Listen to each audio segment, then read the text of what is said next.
sesakan menghimpit jiwaku, namun ku tetap menantikan Yesus sampai Dia jamah dan pulihkanku.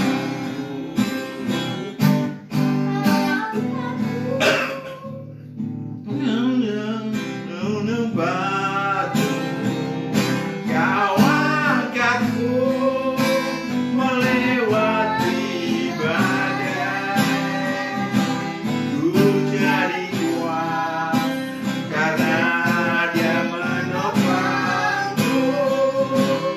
Tidak yang dapat ku berbuat when I'm down.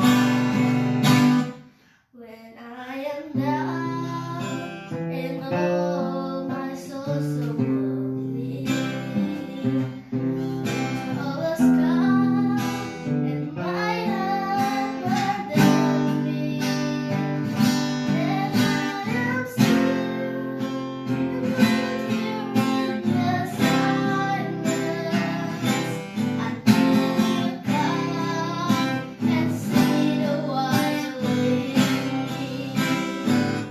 You raise me up so I can stand on it.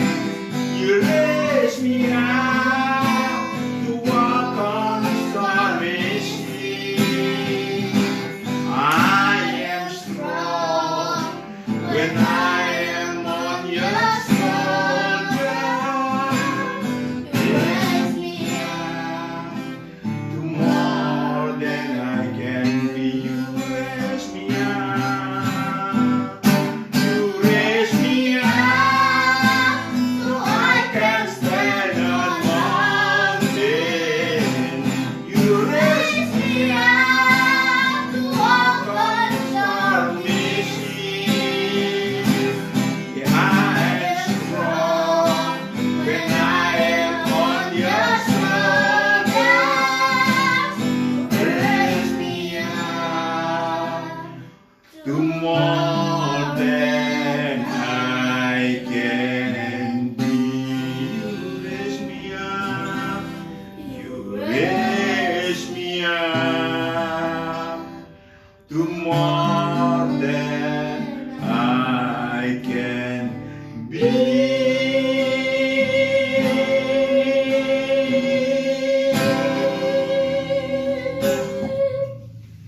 Shalom saudaraku yang kekasih. Kita jumpa lagi di dalam keterpaksaan untuk berjarak jauh, dan kalian dan saya dan kami satu keluarga berada di rumah. Saudaraku yang kekasih, hari ini kita akan mulai dengan berdoa supaya apa yang disampaikan pada sore malam hari ini adalah kebenaran-kebenaran yang daripada Tuhan. Kita berdoa. Kami serahkan Tuhan untuk sore hari ini. Kami adakan sarasehan bersama kebenaran ilahi bersama Tuhan. Kalian undang hadir di antara kami, berbicara melalui mulut dan Engkau membuka telinga hati anak-anakmu yang mendengarkan dimanapun anak-anakmu berada. Terima kasih Bapa, di dalam Kristus Yesus kami siap. Haleluya. Amin. Saudaraku, apa itu keilahian? Injil Kerajaan Allah berbeda dengan agama. Injil Kerajaan Allah itu hidup. Akulah jalan, kebenaran, dan hidup. Artinya roh-roh manusia hidup karenanya. Sampean mau ngelemparin COVID-19 dengan Alkitab, ya, nggak akan mati. Tetapi jika roh Anda hidup dan tinggal di dalam kerajaan Allah, COVID-19 COVID-19 ya, dapat Anda bersama Tuhan dibunuh. Dapat Anda bunuh bersama Tuhan. Saudaraku yang kekasih, kita akan membaca dari Roma 1 ayat yang ke-16, di mana dikatakan di situ bahwa ya, pembaca firman akan membacakan untuk kita bersama.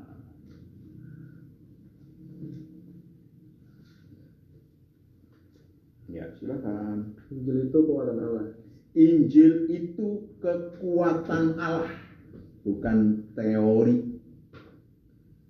Sebab aku mempunyai keyakinan yang kokoh dalam Injil, karena Injil adalah kekuatan Allah yang menyelamatkan setiap orang yang percaya. Yang menyelamatkan setiap orang yang percaya.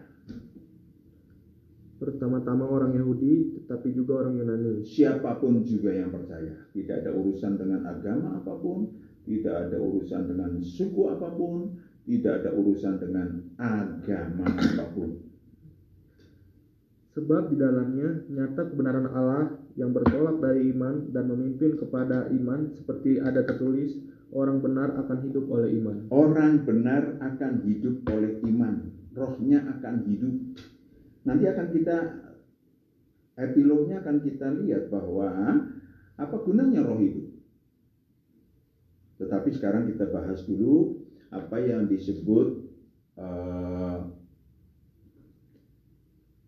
Yohanes 14 ayat 6. Kita akan melihat apa yang dikatakan oleh firman Tuhan tentang hidup.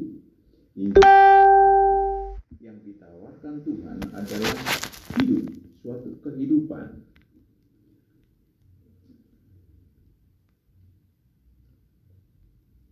Ya, Yohanes 14 ayat 6, Akulah jalan dan kebenaran dan hidup. Akulah jalan kepada Allah. Akulah kebenaran. Kita dapat kebenaran. COVID mau diapain? Ada kebenarannya. Apa yang kalau kita kena COVID atau tidak kena COVID, ada kebenarannya. Lanjut. Tidak ada seorang pun yang datang kepada Bapa kalau tidak melalui aku. Saudaraku yang kekasih, itulah perbedaan Injil Kerajaan Allah dan perbedaan dengan apa yang disebut religi atau agama yang manapun. Injil Kerajaan Allah merupakan bagian daripada kehidupan dari roh manusia. Saudaraku yang kekasih, apa itu tinggal di dalam Kerajaan Allah? Ya. Bagaimana supaya saya dan saudara aman? Ya, barusan ada di WA umur yang muda dari Israel dikatakan kepala keamanan Israel mengatakan bahwa sisihkan orang-orang yang sudah tua, yang sudah umur 70 sampai 80 tahun dari pergaulan. Jangan mencium cucu, jangan bla bla bla bla. Karena apa? Karena gampang dampak akibat COVID-19 luar biasa bagi mereka-mereka yang sudah sepuh. Ya, maka saya juga termasuk sepuh. Tetapi roh saya dan roh saudara hidup. Mungkin ada yang sepuh juga yang mendengarkan. Lalu caranya gimana? Tinggal di dalam kerajaan Allah. Carilah kerajaan Allah dan kebenarannya dan tinggal dalam kerajaan Allah. Lalu kita mulai dengan percaya. Tadi kan dikatakan percaya kepada Allah. Percaya itu apa? Yohanes 14 ayat 12, percaya itu apa? Kita akan tengok Yohanes 14 ayat 12. Yang dimaksud dengan percaya itu apa? Karena orang pada, oh ya saya percaya, Alkitab mengatakan demikian, bagus. Tetapi sebetulnya percaya itu apa? Yohanes 14 ayat 12. Percaya yang membuat kita selamat, percaya yang membuat kita tidak kena dampak dari COVID dan seterusnya. Percaya bahwa kita, apalagi beberapa orang, banyak orang, murid Tuhan dan tentara Tuhan berdoa untuk Indonesia. Nanti kita berdoa untuk Indonesia supaya jangan semakin keruh, tetapi menjadi semakin menjadi saksi bagi umat manusia. Mari kita tengok. Ya. Aku berkata kepadamu, sesungguhnya barang siapa percaya kepadaku, Barang siapa percaya kepadaku, ia akan melakukan juga pekerjaan-pekerjaan yang aku lakukan. ia akan melakukan juga pekerjaan-pekerjaan yang aku, Tuhan Yesus, lakukan. Bahkan pekerjaan-pekerjaan yang lebih besar daripada itu, sebab aku pergi kepada Bapa. Pekerjaan-pekerjaan yang lebih besar daripada itu. Ya apapun. Bagaimana mengatasi COVID-19 dan seterusnya, itu pekerjaan yang lebih besar daripada dulu penyakitnya cuman kecil-kecilan. Itu pekerjaan yang lebih besar. Tetapi Tuhan katakan bahwa yang percaya, yaitu orang-orang yang melakukan pekerjaan-pekerjaan ilahi seperti yang Tuhan lakukan, itu adalah orang-orang yang akan dipakai Tuhan, dilindungi Tuhan, ya, dan yang percaya serta berbuah. Kita tengok seperti apa diri kita. Nggak usah takut pada apapun kalau kita memang tinggal dalam kerajaan Allah. Kalau kita memang melakukan sesuatu dalam kerajaan Allah.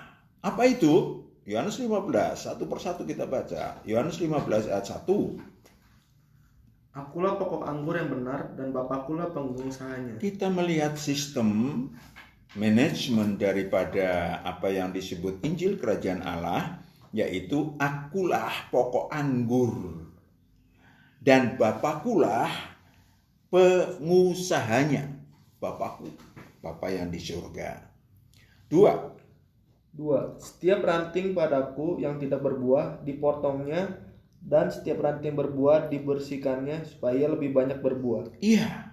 3. Kamu memang sudah bersih karena firman yang telah kukatakan kepadamu. Kamu memang sudah bersih karena firman yang telah kukatakan kepadamu. Artinya manusia-manusia yang lahir baru sudah bersih dari dosa dan kejahatan. Pertanyaannya adalah, apakah ranting yang ada di dalam kerajaan Allah, apakah saya dan saudara yang sudah lahir baru itu berbuah atau tidak? Karena kalau tidak berbuah, di sini dikatakan dipotongnya. Dan setiap ranting yang berbuah dibersihkannya, dipelihara oleh Tuhan. 4. Tinggallah di dalam aku dan aku di dalam kamu. Sama seperti ranting tidak dapat berbuah dari diri sendiri kalau ia tidak tinggal pada pokok anggur, demikian juga kamu tidak berbuah jikalau kamu tinggal di dalam aku. Tidak tinggal di dalam aku, tinggallah di dalam aku. Masuk kerajaan Allah. Ya, terus ngapain? Apakah kita kayak dirumahkan di dalam kerajaan Allah? Tidak. Aku di dalam kamu. Artinya firman yang Tuhan nyatakan, hari ini apa, besok apa, lusa apa, jam segini apa, itu yang harus kita lakukan, kita laksanakan. Mungkin ada yang kemarin telepon, Pak Matius, tadi juga telepon, Pak Matius kepala saya sakit nih, jangan-jangan COVID, kena COVID. Saudaraku yang kekasih, bisa saja ya dan tidak. Pertanyaannya adalah, apakah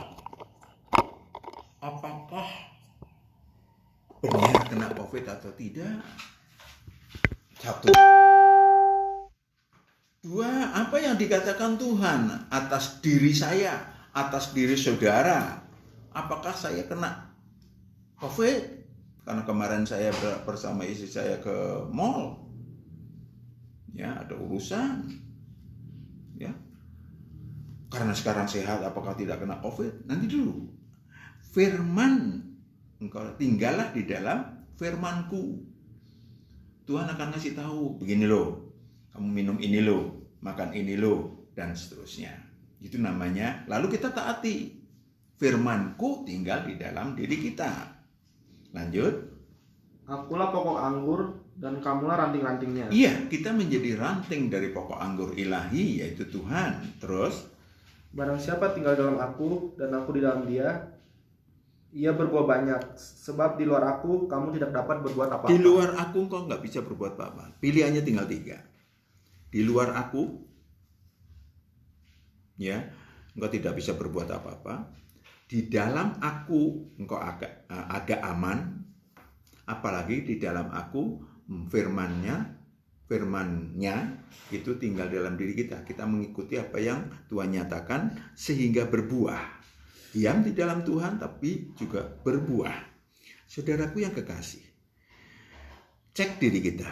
Seperti apa keadaan diri kita sekarang? Lalu mau ngapain kita? Lanjut. Barang siapa tidak tinggal dalam aku, ia dibuang keluar seperti ranting dan menjadi kering. Barang siapa tidak tinggal di dalam aku, ia dibuang keluar. Kasihan kan? Seperti ranting dan menjadi kering, Kemudian dikumpulkan orang dan dicampakkan ke dalam api lalu dibakar. kembali nasib buruk lama. Kembali nasib buruk lama akan menghimpit orang tersebut. Kalau ada yang sudah demikian, masuklah kembali ke kerajaan Allah. Ampuni Tuhan saya, bla bla bla bla. 7. Jikalau kamu tinggal di dalam aku dan firmanku tinggal di dalam kamu, mintalah apa saja yang kamu kehendaki dan kamu akan menerimanya. Luar biasa. Fasilitas yang luar biasa. Luar biasa. Jikalau kamu tinggal di dalam aku dan firmanku tinggal di dalam kamu, saudara melaksanakan apa yang Tuhan katakan. Mintalah apa saja yang kamu kehendaki. Tentu dengan garisnya atau frame-nya adalah roh saudara. Permintaan untuk roh saudara. Tetapi apakah permintaan untuk tubuh alamiah kita boleh? Boleh saja. Tetapi yang diutamakan dulu berbuah. Sebab dalam hal inilah Bapakku dipermuliakan, yaitu jika kamu berbuah banyak, dan dengan demikian kamu adalah murid-muridku. dalam hal inilah Bapakku dipermuliakan. Artinya mempermuliakan Allah menurut versi Allah.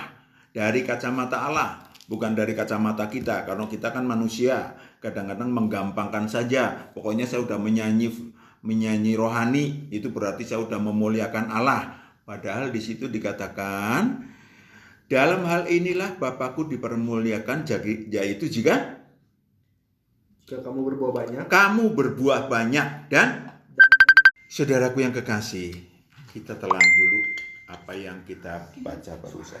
Saudara selanjutnya. Ini kan lagi live, dia nggak bisa. Bisa di-add orangnya. Mumpung kita dirumahkan. Bisa friend request.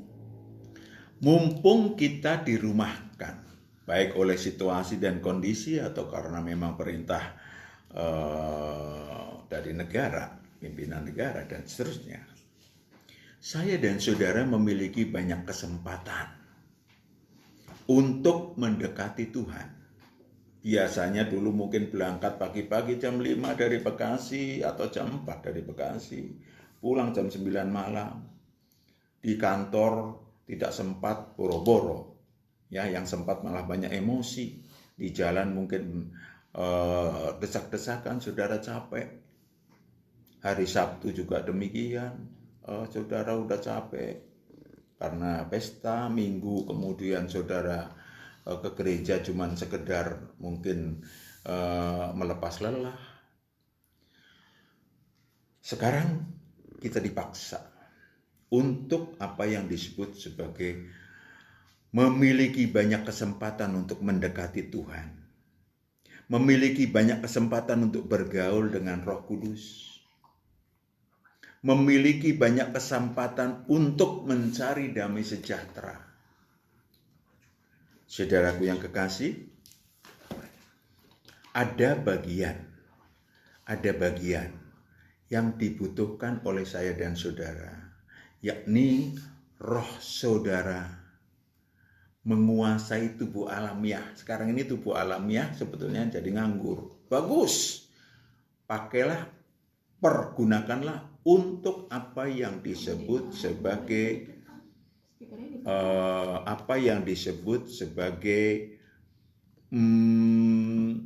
waktu luang. Waktu luang. Saya ingin sampaikan kepada saudara. Apa sih, ngapain kita? Ngapain kita? Kita akan mulai dengan, sekali lagi, belajar menguasai tubuh alamiah kita oleh roh kita. Kita akan mulai mengingat, ya kan? Kita akan mulai mengingat apa? Mari kita baca dulu 1 Korintus 2. Kita baca dulu, mengingat apa sih Pak? Maaf. 1 Korintus 2 ayat yang ke-6.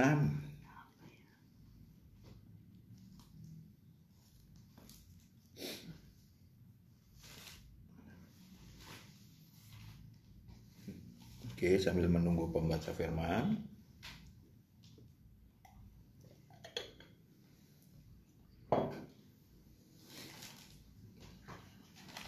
Sungguh pun demikian, 1 Korintus 2 ayat 6.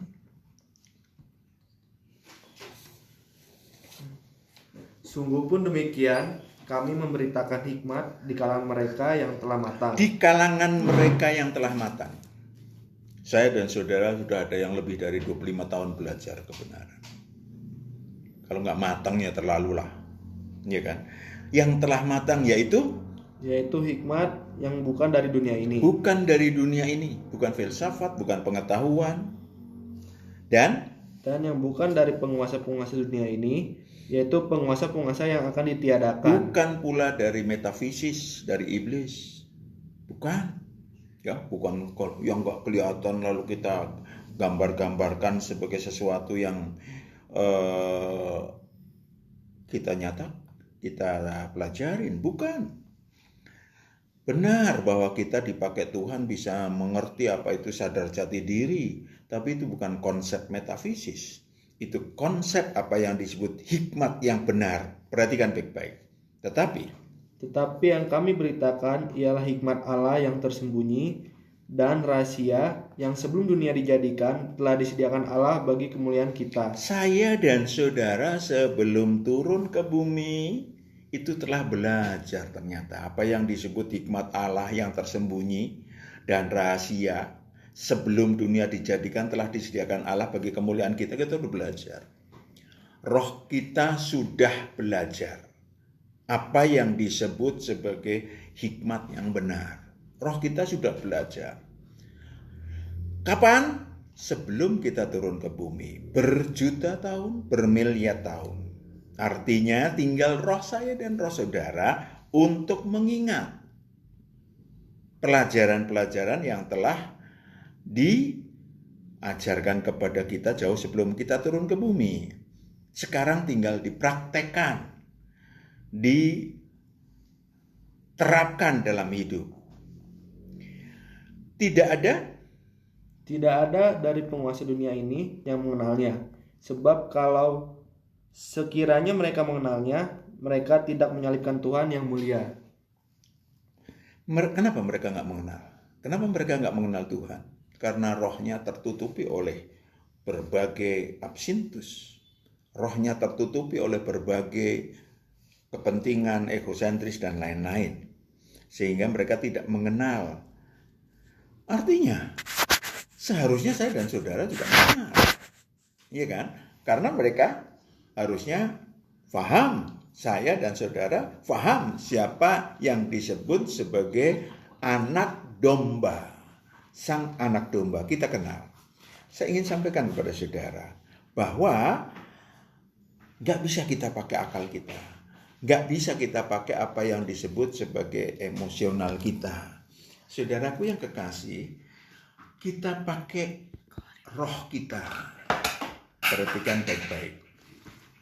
Apa yang tidak pernah dilihat oleh mata dan tidak pernah didengar oleh telinga dan yang tidak pernah timbul dalam hati manusia, semua yang disediakan Allah untuk mereka yang mengasihi Dia. Iya, kita akan ingat.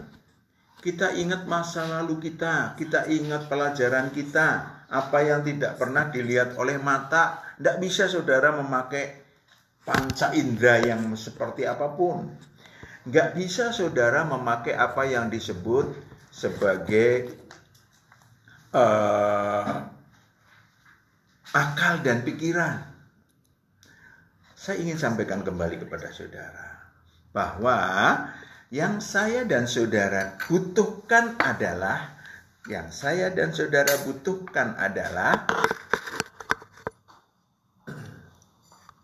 supaya saya dan saudara mengingat kembali pelajaran-pelajaran, mumpung pada waktu kita sekarang dipaksa untuk berada di rumah.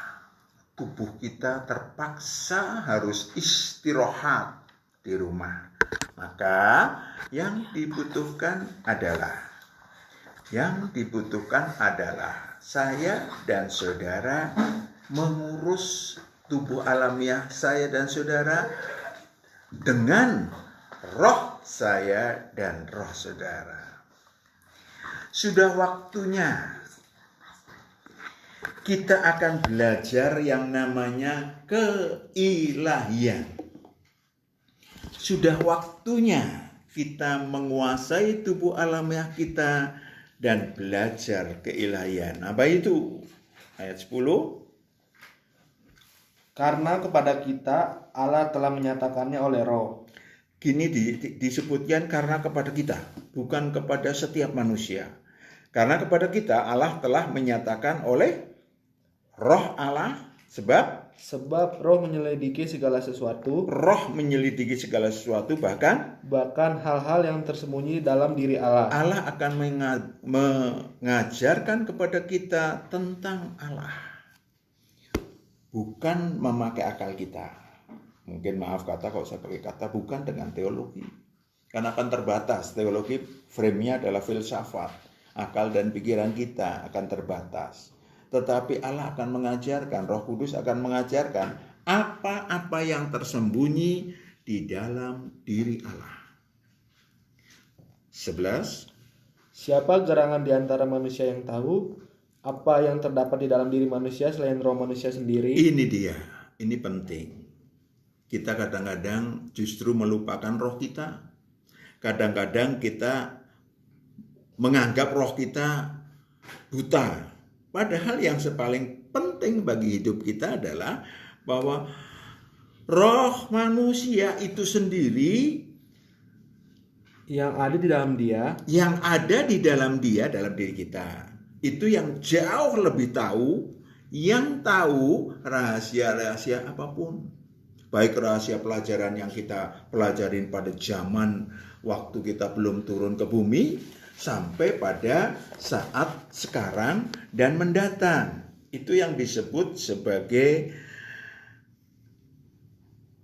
yang terdapat dalam diri manusia. Apa yang tahu? Apa yang kita ketahui, roh kita tahu. Jadi mulai sekarang belajarlah atau mulailah belajar, atau roh kita diaktifkan untuk belajar mengingat yang begitu banyak. Ya, bukan makanan-makanan jasmani aja, tetapi makanan-makanan ilahi yang khususnya.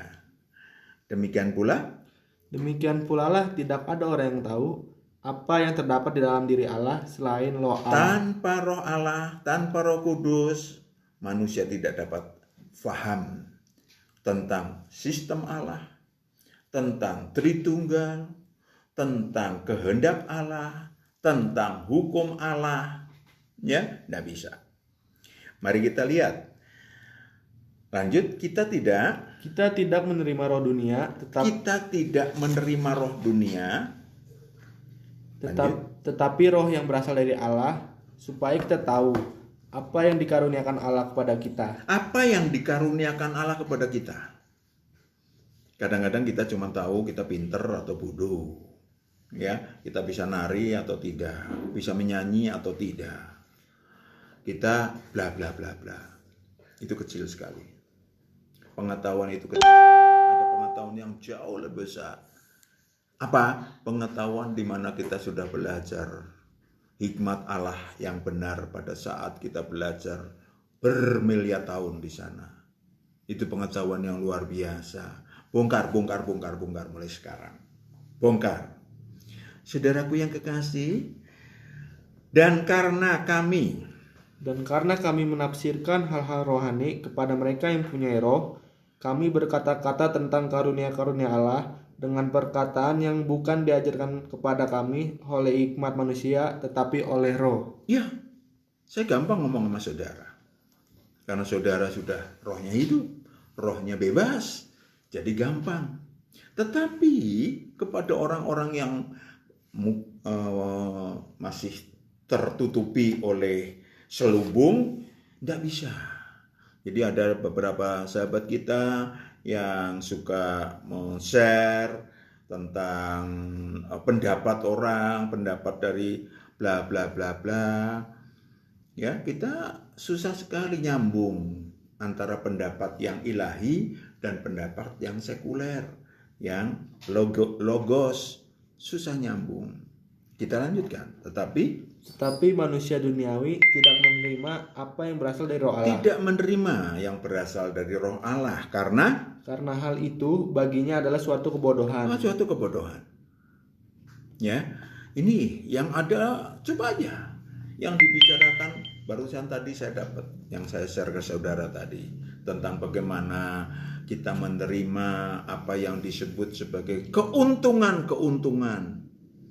pada saat kita ada terpojok oleh COVID-19. Apa? Bagus sekali. Berarti kita dekat sama keluarga dan seterusnya. Kita mengambil bagian, yaitu kita dekat dengan Tuhan. Amin. Kita dekat dengan Allah selama waktu itu supaya menjadi terbiasa. Conditioning supaya kita dekat dengan Allah. Tetapi manusia rohani dan ia tidak dapat memahaminya. Jadi nggak usah berdebat dengan orang-orang yang nggak bisa paham tentang keilahian. Karena kita sudah belajar apa itu keilahian. Saudara nggak bisa sampaikan. Tapi apakah nggak boleh beritakan Injil kepada mereka? Beritakan. Ada manusia-manusia yang hatinya atau rohnya mulai mencari kebenaran, haus akan kebenaran, mencari terang ilahi dan seterusnya. Sebab hal itu hanya dapat dinilai secara rohani. Tetapi manusia rohani menilai segala sesuatu, tetapi ia sendiri tidak dinilai oleh orang lain. Sebab siapakah yang mengetahui pikiran Tuhan? Kita tahu pikiran Tuhan. Ya, maka yang saya ingin sampaikan kepada saudara, dekatlah dengan Tuhan. Supaya kita tahu pikiran Tuhan untuk saudara dan saya secara pribadi, pikiran Tuhan untuk keluarga kita, pikiran Tuhan untuk rencana kita masa depan, pikiran Tuhan untuk negara kita, pikiran Tuhan untuk umat manusia. Luas. Ini yang harus menjadi PR saya dan saudara. Amin. Saya ingin sampaikan kepada saudara. Sekali lagi, sudah waktunya kita belajar melanjutkan apa yang disebut sebagai sadar jati diri. Sudah waktunya kita bongkar supaya kita sadar ilahi. Maka Tuhan membentuk tentara Tuhan, calon-calon 70 tentara Tuhan. Untuk apa? Untuk melanjutkan manusia-manusia yang sangat sadar ilahi. Manusia-manusia yang sadar jati diri. Mereka akan menyampaikan kepada umat manusia supaya cepat kiamat. Supaya cepat kiamat. Karena Injil harus beritakan ke seluruh bumi baru kiamat. Itu yang harus kita lakukan, saudaraku. Itu yang menjadi PR kita. Untuk selanjutnya, saya dan saudara membutuhkan apa yang disebut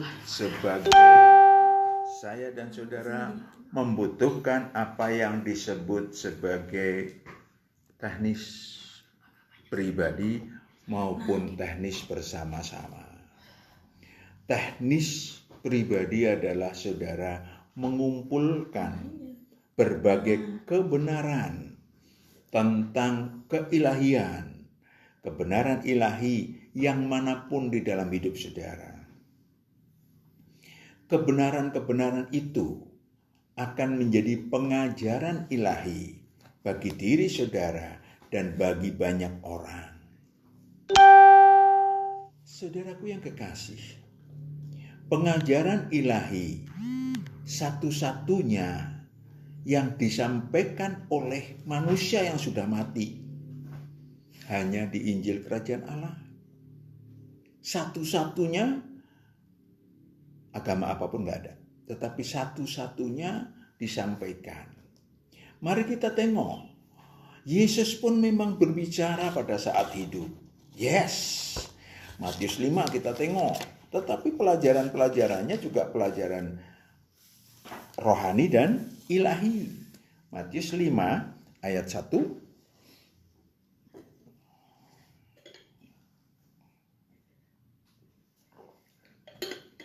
Yes, please. Ketika Yesus melihat orang banyak itu, naiklah ia ke atas bukit dan setelah ia duduk, datanglah murid-muridnya kepadanya. Maka Yesus pun mulai berbicara dan mengajar mereka, katanya, "Berbahagialah orang yang miskin di hadapan Allah, karena merekalah yang punya kerajaan sorga." Saudaraku, adakah kayak gitu filsafat? Miskin di hadapan Allah, karena merekalah yang empunya kerajaan surga. Sementara banyak orang berbondong-bondong supaya kaya. Iya kan? Yesus mengajarkan miskin di hadapan Allah, karena merekalah yang empunya kerajaan surga. Untuk masuk kerajaan surga, untuk masuk kerajaan Allah, Harus jadi orang miskin. engkau harus miskin di hadapan Allah. Ya puji Tuhan, engkau bisa miskin di hadapan Allah, tapi engkau dipercaya kekayaan. Bisa jadi, tetapi belum tentu, karena engkau sendiri untuk dipercayain kekayaan sepotong aja saudara sudah kabur dari kerajaan Allah. Bisa jadi. 4. Berbahagialah orang yang berduka cita, karena mereka akan dihibur. Karena mereka akan dihibur. Kita lagi berduka cita nih, ada COVID-19, berduka cita. Mungkin ada yang saudara kita atau yang bukan saudara kita kena dan seterusnya. Kita berduka cita, ya. Maka kita sedang berduka cita. Pakailah kesempatan berduka cita itu untuk dihibur oleh Tuhan. Kita dipimpin oleh Tuhan untuk belajar dan mengajar.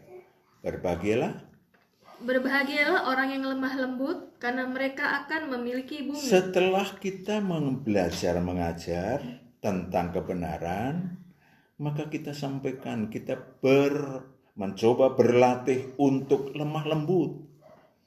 Karena nggak bisa saudara menyampaikan Injil dengan teriak-teriak, ya. Saudara menyampaikan Injil dengan memaksa orang. Saudara menyampaikan Injil dengan bla bla bla bla dan orang nggak suka. Ekspresikan dengan lemah lembut, sehingga engkau memiliki bumi. Kata bumi adalah manusia yang di bumi ini. 6. Berbahagialah orang yang lapar dan haus akan kebenaran, karena mereka akan dipuaskan. Dimulai dengan demikian. Banyak domba-domba di sekeliling saudara yang sekarang sedang lapar dan haus akan kebenaran. Tuhan mengatakan itu, karena itu mereka akan dipuaskan. Siapa yang mau memuaskan? Tuhan melalui siapa kalau bukan melalui saya dan saudara? 7. Berbahagialah orang yang murah hatinya, karena mereka akan beroleh kemurahan. Iya, kalkulatornya diubah.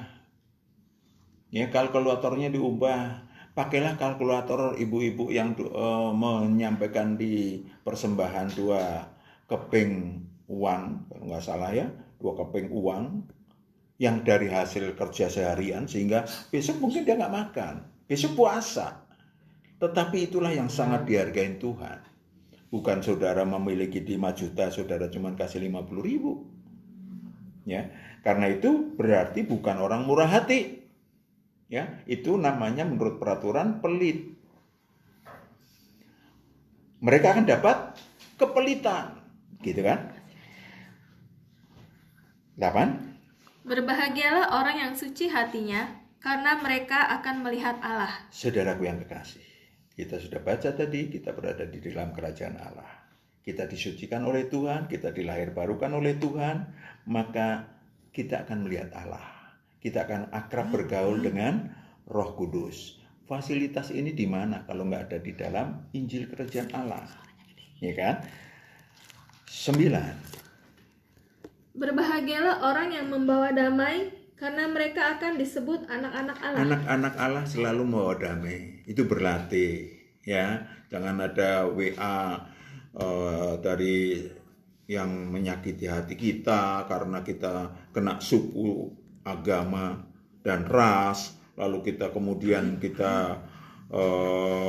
sakit hati, kita akan balas dendam satu saat. Itu namanya bukan orang bawa damai. Damai saja. Ya, damai saja kepada siapapun. Bahkan Tuhan mengatakan apa?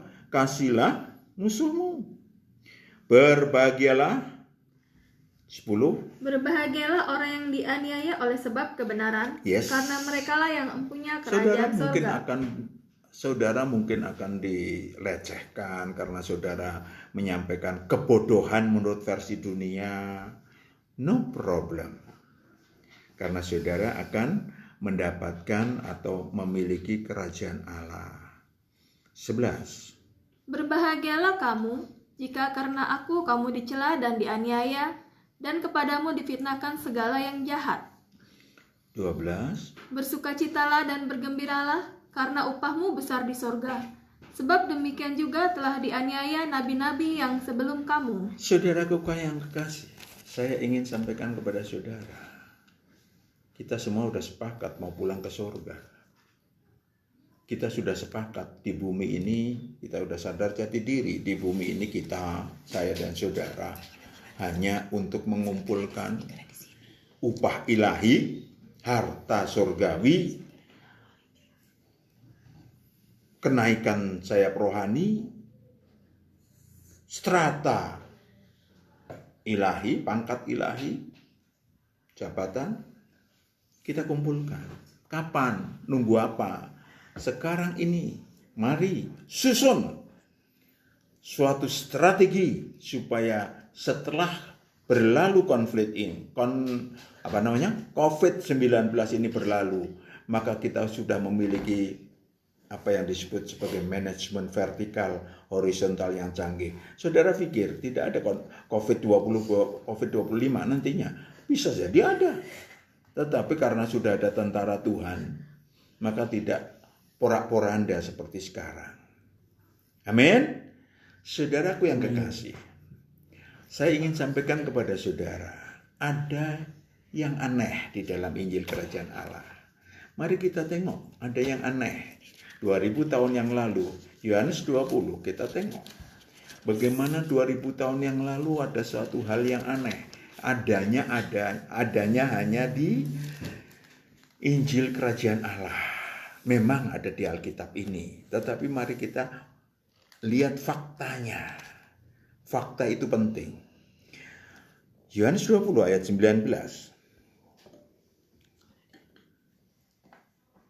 Ketika hari sudah malam, pada hari pertama minggu itu, berkumpullah murid-murid Yesus di suatu tempat dengan pintu-pintu yang terkunci. Dengan pintu-pintu yang terkunci karena mereka takut kepada orang-orang Yahudi. Pada waktu itu datanglah Yesus dan berdiri di tengah-tengah mereka dan berkata, "Damai sejahtera bagi kamu." Ya, yang punya kuncinya supaya bisa masuk adalah Yesus. Betul? Karena kapan dia kesininya? Pada waktu bangkit dari antara orang mati. Dan ini hanya di sini. Di dalam Injil Kerajaan Allah. Perhatikan, pada waktu itu. Dan sesudah berkata demikian, ia menunjukkan tangannya dan lambungnya kepada mereka. Murid-murid itu bersukacita ketika melihat Tuhan. Ketika melihat Tuhan. Ya, tadinya bingung, bengong ketika Yesus berdiri di tengah-tengah mereka. Aneh. Tidak mungkin, impossible. Tetapi ketika menunjukkan bahwa lambungnya, tangannya kepada mereka bekas ditusuk dan seterusnya, itu perlu pada pengenalan pertama. secara ilahi, pengenalan jasmani sebagai prolog, sebagai tingkatan pengenalan ilahi. Maka kata Yesus sekali lagi, ini sangat penting. damai sejahtera bagi kamu, sama seperti Bapa mengutus aku, Sama seperti Bapa mengutus aku, demikian juga sekarang aku mengutus kamu. aku mengutus kamu. Dan sesudah berkata demikian, ia mengembusi mereka dan berkata, terimalah Roh Kudus. Ia menggembusi mereka atau mengembusi, meniupkan kepada mereka, diri mereka. Terimalah Roh Kudus. Roh Kudus. Jikalau kamu mengampuni dosa orang, maka dosanya diampuni. Dengan fasilitas yang luar biasa yang hanya Allah yang bisa melakukan. Tapi manusia bisa melakukan. Kapan? Ketika Tuhan mendelegasikan kepada murid-muridnya untuk terimalah Roh Kudus.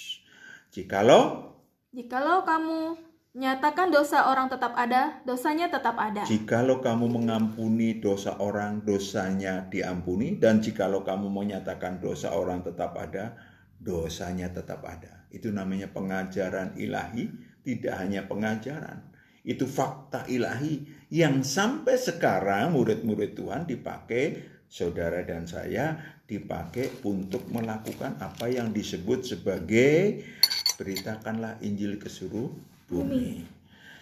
Saudaraku yang kekasih, saya ingin sampaikan kepada saudara.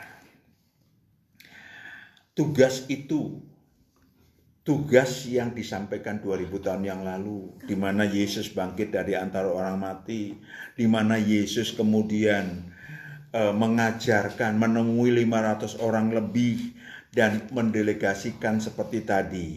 Saya ingin sampaikan kepada saudara. Apakah orang setiap yang lahir baru pasti menerima Roh Kudus? Belum tentu. Belum tentu.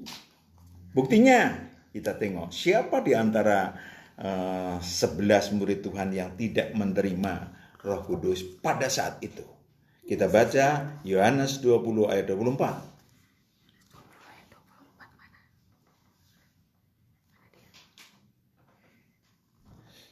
Tetapi Thomas, seorang dari ke-12 murid itu yang disebut Didimus, tidak ada bersama-sama mereka ketika Yesus datang ke situ. Tidak ada. Ternyata dia tidak hadir di situ. Kenapa? Ya, ada juga banyak orang yang kemudian ya sudah meninggal kok. Ya kan? Udah mati kok. Mau apa lagi? Tetapi mereka yang percaya berkumpul. Thomas tidak. Kenapa? Kita tengok kenapa. Maka kata murid-murid yang lain itu kepadanya, kami telah melihat Tuhan. Tetapi Thomas berkata kepada mereka, sebelum aku melihat bekas paku dan pada tangannya, dan sebelum aku mencucukkan jariku ke dalam paku itu, dan mengunci tanganku ke dalam lambungnya, sekali-kali aku tidak akan percaya. Sekali-kali aku tidak akan percaya. Di banyak yang demikian. Mungkin di antara kita ada yang demikian. Maunya faktual, matanya ngelihat dulu, kupingnya mendengar, ya, baru percaya. Itu bukan percaya yang kayak gitu. Percaya itu harus enggak melihat. Ya, maka Thomas tidak masuk di antara yang mendapat pendelegasian Roh Kudus, pendelegasian untuk memberitakan Injil, pendelegasian untuk mengampuni dosa dan mencucikan dari yang jahat. Tidak. Kenapa? Karena dia tidak percaya. Ini faktor.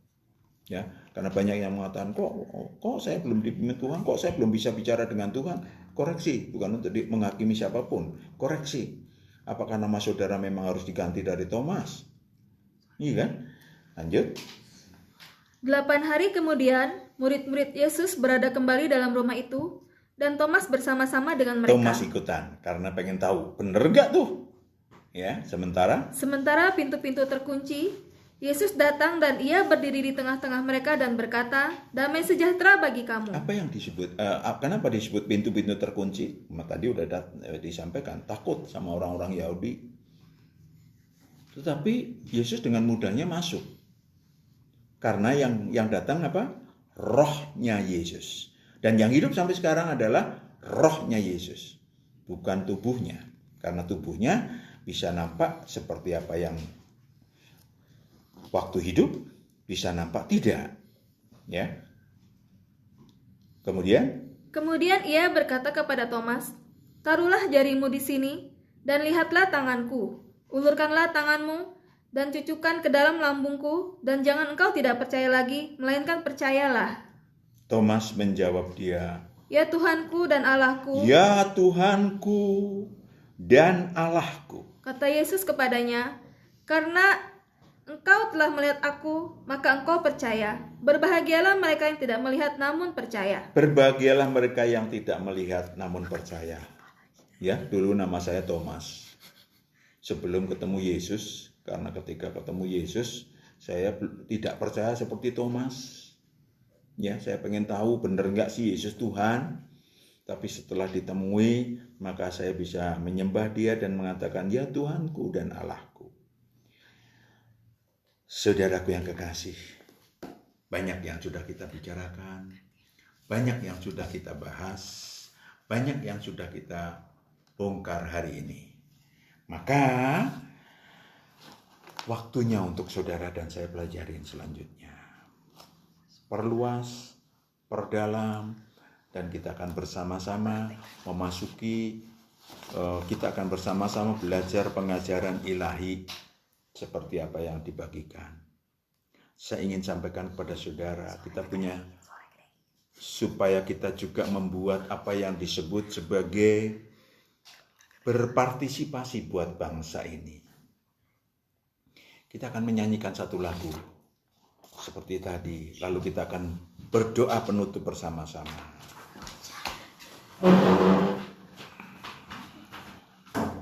Saudaraku yang kekasih, kita akan mengatakan kepada Dia,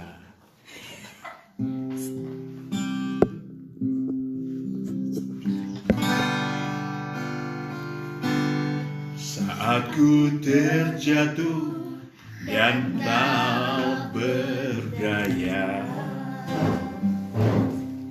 kesesakan menghimpit jiwaku,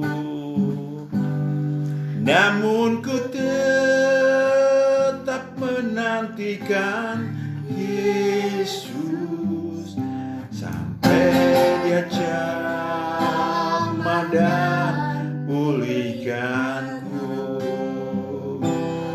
Kau angkatku di atas gunung batu, Kau angkatku melewati badai. Ku jadi kuat karena Dia menopangku, lebih dari yang dapat ku berbuat. When I am down, I am down and all my soul's weak. The sky and my heart burden me. Then I am still and wait here in the silence until you come and sit a while with me. You raise me up so I can stand on mountains. You raise me up to walk on glorious seas. I am strong when I am on your shoulders. You raise me up to more than I can. You raise me up, You raise me up, So I can stand on mountains. You raise me up To walk on stormy seas. seas. I am strong when I am on your shoulders.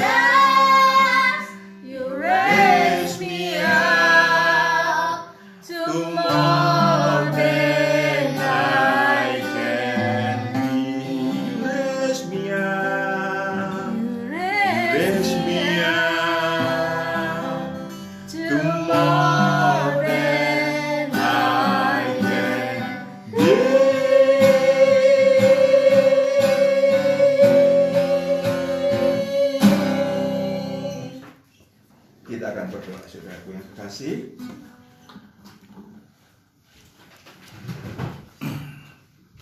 kita akan berdoa bersama-sama untuk semuanya dan untuk kita juga. Inilah anak-anak-Mu Bapa,